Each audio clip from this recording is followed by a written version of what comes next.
that's weird. Anyway, oh no, Craig is turning up the speed. I better do the same. How long have you been doing this, the buff thing? Nice. Couple of years. Yeah, that looks about right. Now, what do you do when you're not dadding or working or buffing? Oh. Oh, I coach my twin softball team. Do you know? Please don't be into sports too much. I don't know anything about sports. Still counts as both dadding and buffing. I keep busy. What do you do for fun? Oh no. I love learning. Well, I do. I check out my hot bud. No. I try to live my life as close to Jimmy Face songs as possible. I love learning. I try to educate myself about the world around me. I'm like a sponge for knowledge.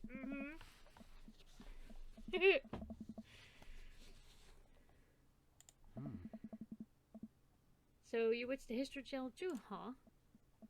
Yes. Nice. Oh wow, I don't know what's happening. We're jogging now. Oh god, we're jogging now. I look over to Greg, who hasn't even broken a sweat. How is he doing this effortlessly? I'm dying. I can feel my life force draining through every orifice of my body. Help, I'm dying. Hey, remember when my fish died in college? Uh-oh. No, I don't like this story. Oh my god, is he really bumping at the speed again? I guess I better do it too. Okay, we're gonna die. Oh, this is fast. This is very fast. And we're at that party and you vowed to make me feel better. You tell me to create a distraction, so of course I do a sick keg stand and get everyone cheering. And then I try to steal a fish from a fish tank and at the party with my bare hands like an idiot. Hey. And then you drop the fish and it's flopping around and you panic, so you run up to me post keg stand with a dying dirty fish in your hands and tell me you scooped it off the ground and you're yelling at me that we have to leave. Nice. So we're running out of a frat party with a fish, trying to give it mouth-to-mouth resuscitation, and we get him home and we get him into a bowl of water, but the prognosis was grim. What? And the next day he's alive and well. Bro. They never did catch the great fish thieves of Grand Ridge U. And they never will. I shoot off the end of the treadmill and crash into the wall. Jeez, that hurts. Dude. Dude, bro, are you okay? Crack offers me a hand and he looks me over for injuries. I'm, fantastic. I managed to stand up and rub my back. Doesn't hurt now, but I'm sure it will later. Hi. You don't have to push yourself like that. Always know your limits. That is very true. Well, I think I might call your gym adventure there. Oh. Or our. You sure? Yeah. Oh. Alright, well, here. I brought you this. Presents? Greg hands me a shaker bottle full of a thick green liquid. I stare at it, but what must be apparent distaste. It's protein shake, bro. Why is it green? Oh, thank you. He wants me to drink it. Oh boy, here goes. Take a small sip. It's actually delicious. Kale, spinach. The protein shakes don't have kale or spinach unless you add it. Which is weird for a protein shake. It's just so you know. But okay. Wow, that's really good. Bro. It could actually, if it's BCAAs, it could be green. Okay, I'm not going to specifics. And good for you. It's my special recipe. I'm really proud of it. Oh boy, what did you add? Hey. Okay, well, I guess he added spinach or kale. It's fine. I would never do that. I don't like chunky protein shakes. Your BCAAs are white. Oh, mine are actually green because it has green apple taste. So I like that. Anyway, let me know if you ever want to work out again. Maybe we can try running around the neighborhood if treadmills aren't your speed. No pun intended, bro. I like this guy. Good one. Well, I'm gonna put on some eyes on this everything. See you around. You're allergic to apples, little dark son? I have never heard that allergy before. That is... Oh. But BCAAs is not apple, it's just apple taste. So, well, I'm not gonna say you have to try it because be careful. But, Journey to you too? What? What is this? What?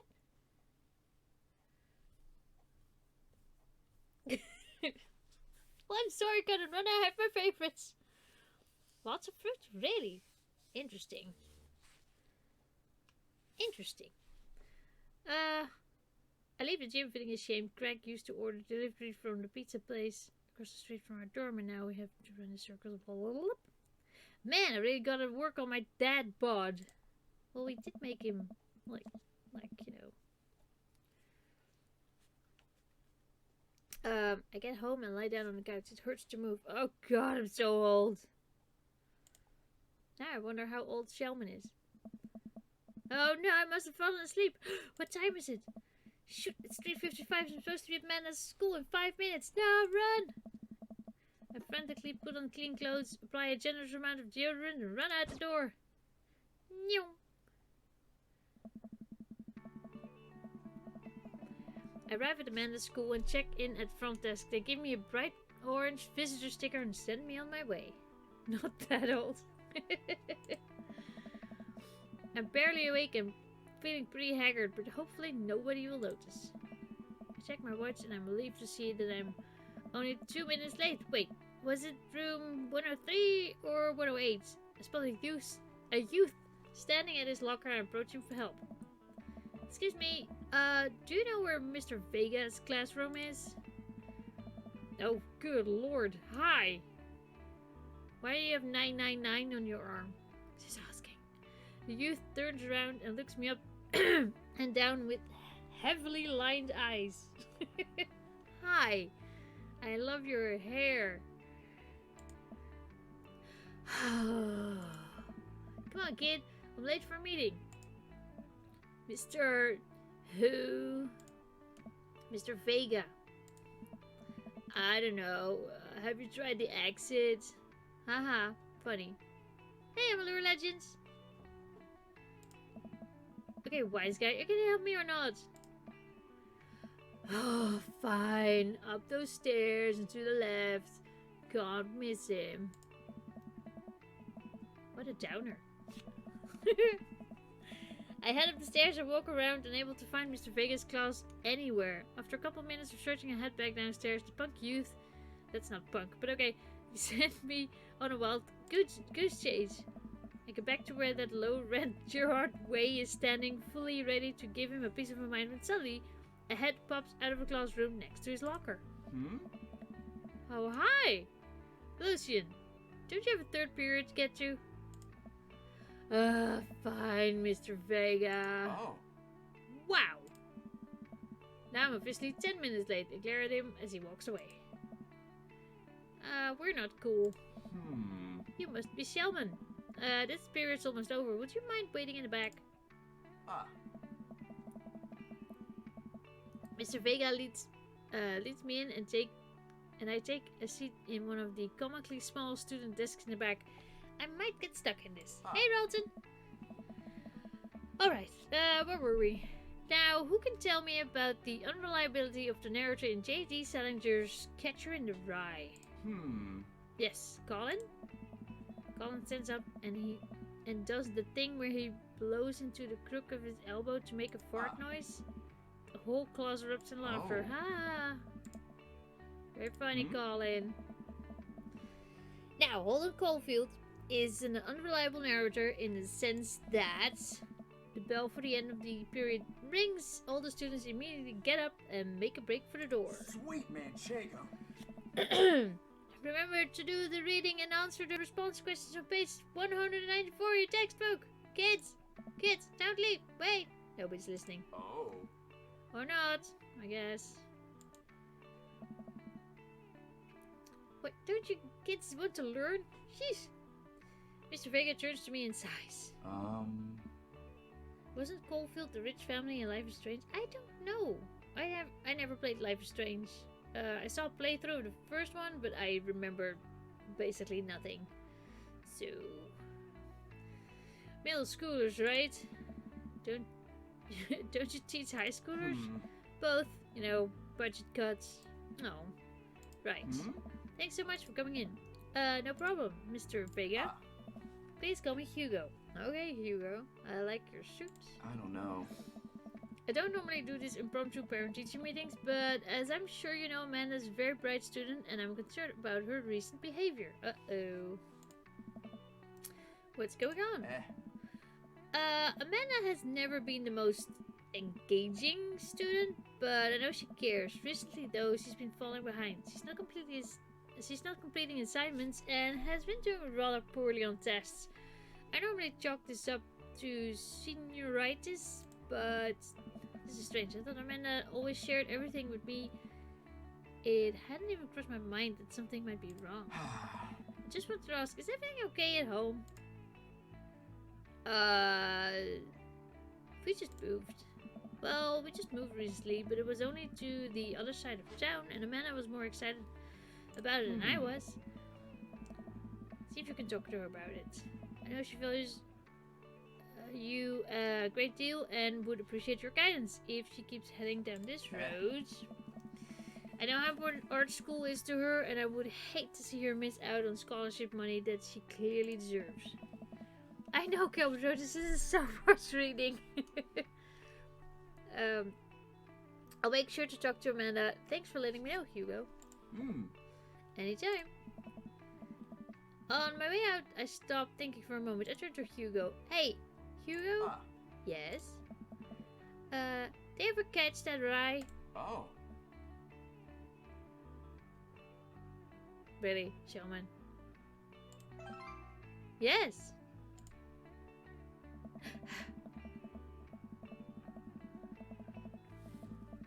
I leave the classroom and make my way out of the school. I'm still a little bit in shock that Amanda was able to hide this so well from me.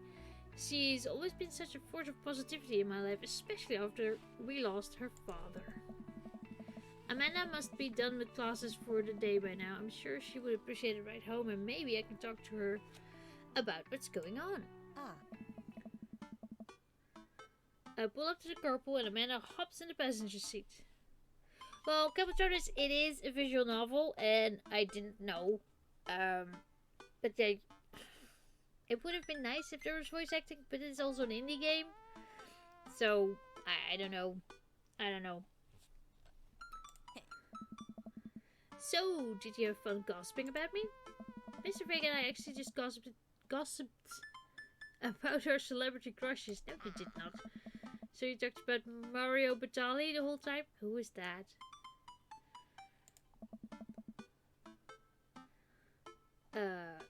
It was a very productive meeting. I'm pretty hungry. Can we grab some dinner? Sure thing. It's gonna be pizza.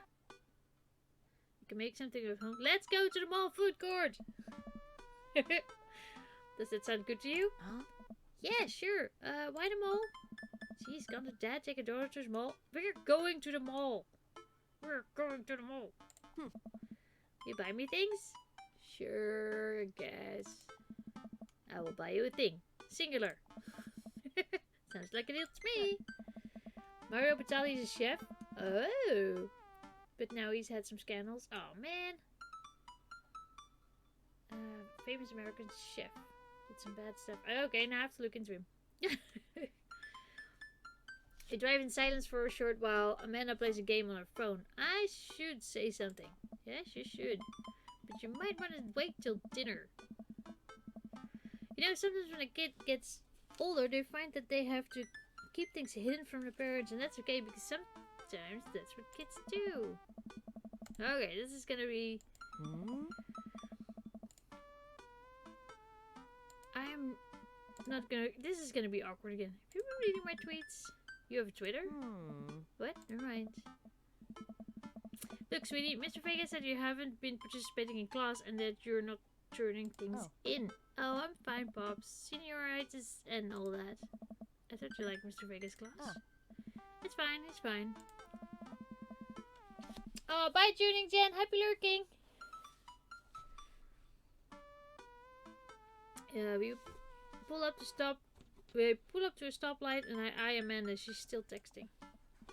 Just, I want you to know that you can talk to me about anything. Ugh. I can tell that whatever it is, she doesn't want me to know about it. That's frustrating. Is it a boy? Did a boy break up with you? I heard Emma R is going to that fancy art school in California. That's exciting. Oh, it might be that. Yep, she is sad. You bummed that you guys aren't going to the same school? Yep. Amanda keeps texting. She stifles a laugh. That's so funny. It's a... I don't think you get it. Okay. Who are you texting? Noah. Oh, it's a boy. Who's Noah?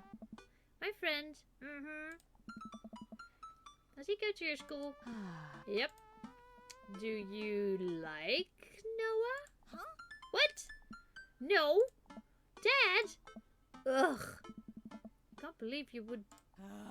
Dad? I mean, jeez. Why would you... Ugh. Gross. Sorry, just asking. Dad, he's just my friend. Guys and girls can be friends. He's my friend. Okay. Sorry I asked.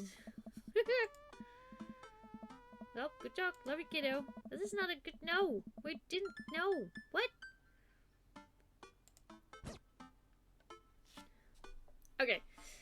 I'm gonna do the mall. After we're done in the mall, I think I'm also done with the game for now. Because this is fun, but it's a lot of reading. Yeah. But let's see what happens at the mall. We arrive at the mall, a big indoor shopping center with a couple of different floors. What's next? I think I'm gonna play Fall Guys. It's either that or Construction Maker, I think. I'll ask you guys if after this game. Let's eat something disgusting for dinner. Why? Yes. Hell yeah. Language, Missy. Sorry. Heck yeah? Better. We approach the food court and evaluate our options. There's greasy restaurant after greasy restaurant. My heart burns just looking at the menus. Nobody's happy to be here. Oh boy. What are you in the mood for? Bread dipped in sugar, bread dipped with cheese, bread with cheese on it, or do you just want to inject some fat directly into your bloodstream? So, do you really think you finished the game today? No. No, I'm not gonna finish this game. Extend my hand to her. Would you do me the honor of sharing some nachos? Yes, I love nachos. She takes my hand with a grin. It would make me the happiest, cheesiest girl alive. We order a giant pile of chips and unnaturally orange cheese from a very unenthusiastic and possibly stoned teenager. We take a seat at a rickety table and dig in. These are bad. These are very bad. But also strangely delicious. We have to eat through the pain. We enjoy the fluorescent cheesy goodness together until we're all out of nachos. So, something's been bothering me for a while. Can you explain memes to me? What? We're going there? Which meme? Oh, all the memes. Dad? What? Amanda sighs deeply and places her head in her hands.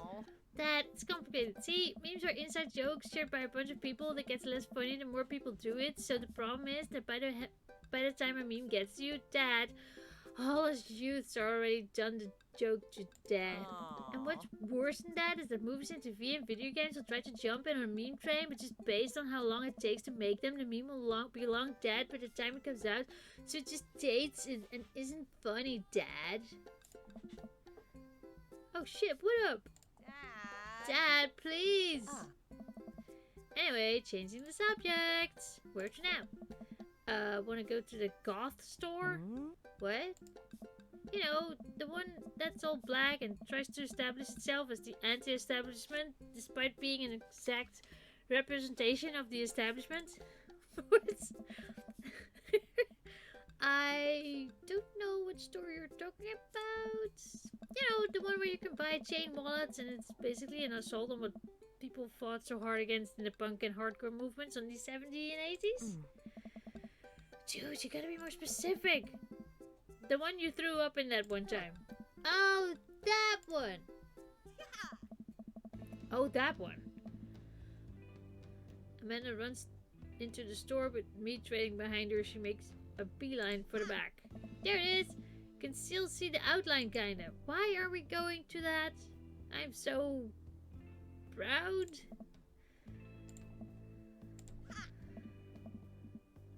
Speed. What? No. No, we're not gonna do that. No. No. I'm sorry. No. I'm not gonna make a speech about who, why you, or how you puked into a back corner of a shop. No. Sorry, no. Yeah. That, no. Oh, hey, chain wallets.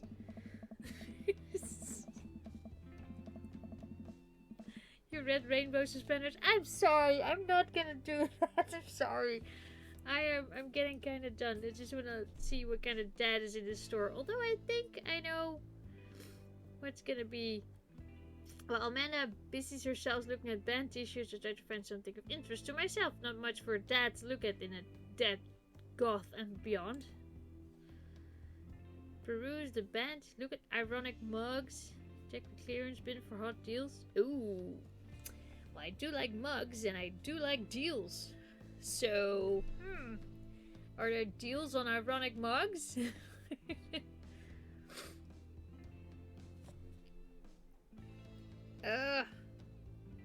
Mugs. T-shirt? But t-shirts, t-shirts, mugs. I can't put coffee in mugs. I can't put coffee in t-shirts. Also, they're ironic. I'm suddenly stricken by existential fear. If there's only one #1 dad, then why are there so many mugs here that say that? Uh-oh. This whole time I thought I was the only one? If I'm not what? If I'm not #1, where do I place on the global dad ranking chart? I have work to do. Look, this is very important to me. Oh. Or, look, this is very important. What? Hi. You're different. I overhear a stifled argument over the cash register. An older gentleman is carrying a garment and showing it to a bored-looking cashier with pink hair. I can see that. I don't know what to tell you, dude. I just work here. What? Listen, when I bought this online, the website said this blouse was Victorian-inspired. However, when I received it, it clearly held the trademark of Edwardian dressage. Do you want a coupon? I can give you a coupon. Will you leave if I give you a coupon? Is there a manager present? People have to know what they're buying. I am the manager? I see. Well, it would seem that I have outstayed my welcome. Good day, shopkeep. Your superiors will receive a strongly worded letter by post. Whatever, dude. The man whirls around and storms out. His literal coattails trailing behind him. I can't tell if they're Victorian inspired or Edwardian nature.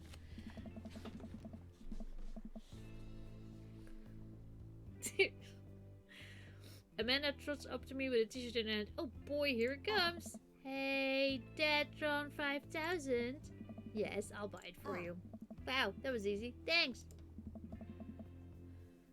I have the same little dark sound. I'm not sure if he's my type of dad, but he does have nice history knowledge. This is not the only one this time. Amanda plops the shirt onto the counter and grins at the cashier. I love your hair. The cashier says nothing and rings Amanda up, radiating hatred. I hand her a 20. So what's that guy's deal? The cashier rolls her eyes so hard and worried she's pulled something. That's Damien. Of course his name is Damien. He's in here all the time. He's obsessed with Victorian fashion or whatever. She handsome men are her back, and it's clear the conversation is over. Can we talk to Damien just a tiny bit more? Maybe? Make our way out of the store and head home to get some rest. Amanda and I sit on the couch trying to find something to watch over bowls of ice cream. Now I want ice cream. Oh, cool. Long Haul Paranormal Ice Road Ghost Truckers is on. Excuse me, sorry, what?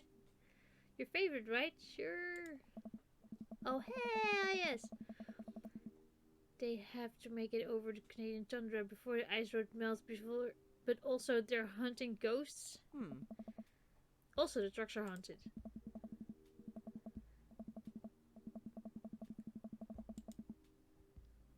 Okay. This is an episode I've already seen, but it's one of the best. Callum and Flint Dogbone, the twin brother truck driving and ghost hunting duo, find themselves in the greatest peril yet. Oh no, the ghost got control of the... Oh my god, I can't do this.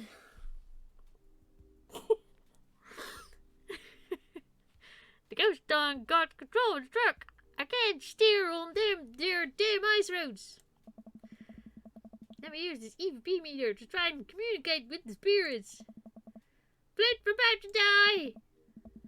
I almost got it. If you listen carefully, it sounds like it's saying, you're going to die.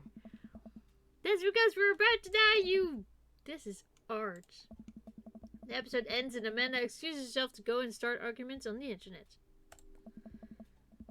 I stay up a little longer, curious about the exploits of Callum and Flint Dogbone after their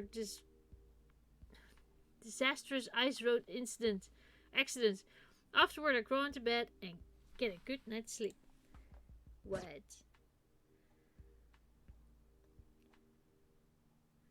Okay.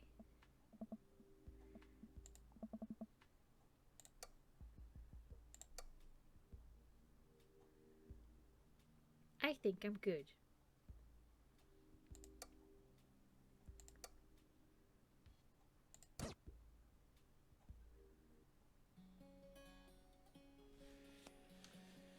Whew.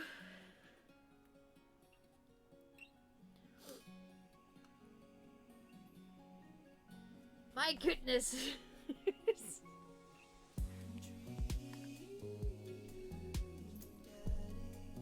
Greg!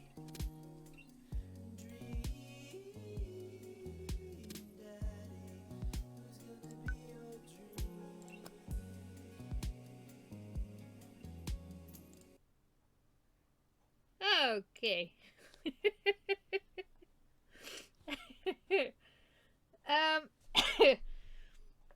Tutorial over, yay! I do like it, but this is a game I would probably play by myself because there's a lot of reading involved, and I would skip probably most of it, to be honest. I really like the music though, and I do like the daddies, if that makes sense. I also like making a daddy. This is getting weirder and weirder.